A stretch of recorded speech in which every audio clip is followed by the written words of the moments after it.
বাড়িতে খাওয়া তো দূরের কথা, আমি আর এক মুহূর্ত থাকবো না। এই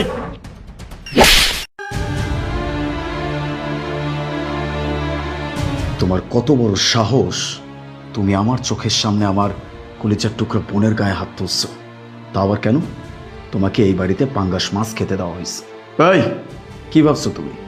তোমার জন্য যেন তেন পাঙ্গাস মাছ নিয়ে আসছি আমরা? মা অনেক দিন যাবত বলতেছিল জামাই বাড়িতে। সাবিহা,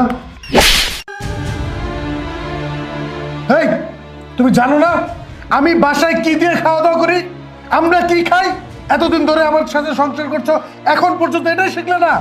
আমি আসছি তোমাদের বাড়িতে বেড়াতে আর আমাকে দিল পাঙ্গাস মাছ। জামাই বাবাজি, তুমি এটা কি করলে?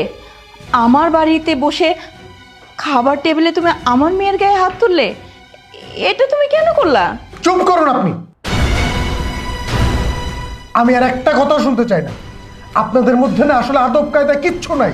যদি থাকতো তাহলে আমাকে দাওয়াত করে ডেকে এনে এই পাঙ্গাস মাছ খেতে দিতেন না। আর এই পাঙ্গাস মাছ আমার বাসার চাকর বাকরও খায় না। ছি! শিপু, তুই এটা কি কথা বললে? বাড়িতে যত আয়োজন করা হয়েছে সব তো তোমার জন্যই আয়োজন করা হয়েছে। মা আর আমি এত কষ্ট করে সকাল থেকে তোমার জন্য রান্না করেছি। ঠিক আছে, তুমি পাঙ্গাস মাছ খাও না, এখানে তো আরও আইটেম আছে, তুমি অন্য কিছু দিয়ে খাবার খেতে, কিন্তু তা না করে আমাদের চোখের সামনে তুমি সাবিহার গায়ে হাত তুললে, এটা তুমি ঠিক করনি। ভাবি ভাবি প্লিজ তুমি চুপ করো। আর তুমি বাসায় কি খাও না খাও আমার থেকে ভালো আর কে জানে বলো? মা তোমাকে আজকে এত শখ করে পাঙ্গাস মাছ মাথা দিল, আর তুমি সবার সামনে আমার গায়ে হাত তুলে আমার মাকে অপমান করলে।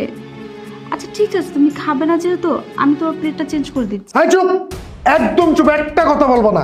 এখন আমি তোমাদের বাড়িতে খাওয়া তো দূরের কথা, আমি আর এক মুহূর্ত থাকবো না। এই